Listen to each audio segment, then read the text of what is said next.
came from the symbols etched into their faces, symbols that glowed when they contemplated any kind of punishment. Headmaster never ceased glowing. "Say it," he commanded now. "Emotions are our greatest enemy," the boys echoed in unison, monotone. Four meant those words with every fiber of his being. What he wouldn't give to rid himself of any softness, to no longer suffer the torment of grief and loss.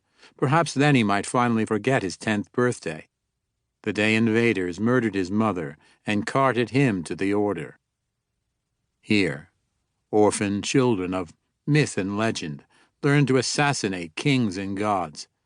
The best executioners received rewards. Those who floundered were often used during target practice.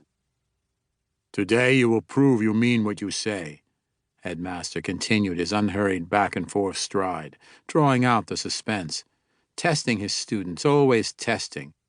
In the empty white room, his footfalls proved silent. "Shall I tell you how?" "If you wish, Headmaster," the boys responded, again in unison. Four's stomach churned, bile singeing his chest. He'd felt sick all morning, even before he was summoned from his quarters, a small cubicle containing only a bed, nightstand, and a handful of books he'd received for exemplary behavior. A sparse prison he'd come to appreciate. The less you owned, the less others could use against you. But not by word or deed did he reveal his physical discomfort. He knew better.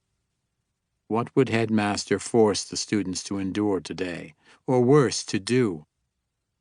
His skin glowed brighter as he passed 4. 5, the boy who was right, released an almost imperceptible whimper. In a blink, the Headmaster returned to the lad. 4 didn't move. He willed his heart to maintain a slow, steady beat, lest a glaze of sweat dampen his skin, giving him away. Headmaster purred. "Are you afraid, 5? Each student was known only by a number, a reminder of a terrible truth. We are easily replaced. "No, sir," 5 said, but a slight tremor proved him a liar. "I fear nothing." "I'm not certain I believe you." Headmaster lifted an arm and snapped his fingers. "But there's a way to learn the truth." Instructors observed the proceedings from the back wall, lined up just like the students. The lone male eased into motion, closing the distance to stand beside his superior.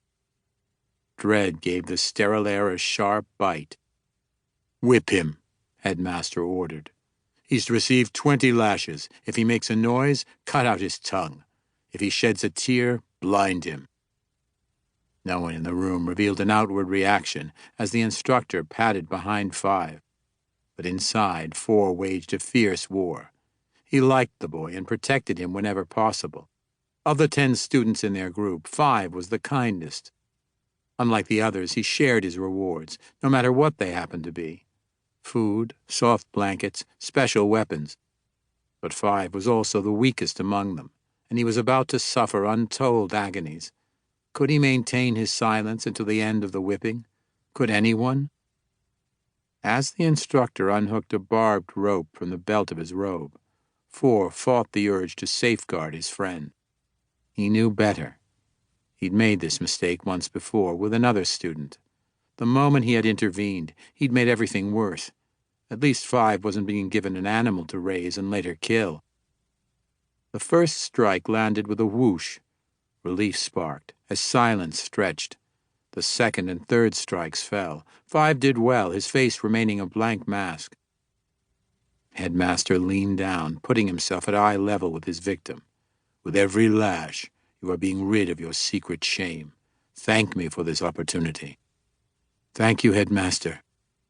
Whoosh, crack. Whoosh, crack. After the 7th strike, Headmaster slowly slid his attention to 4. He canted his head, staring hard. The symbols in his skin glowed brighter and brighter. 4 revealed nothing. "Tell me what you think of 5's situation," the evil male cajoled. "I cannot." The calmness, the coldness of 4's tone chilled even him. "I think nothing of his situation." "Is that so?" Whoosh, crack.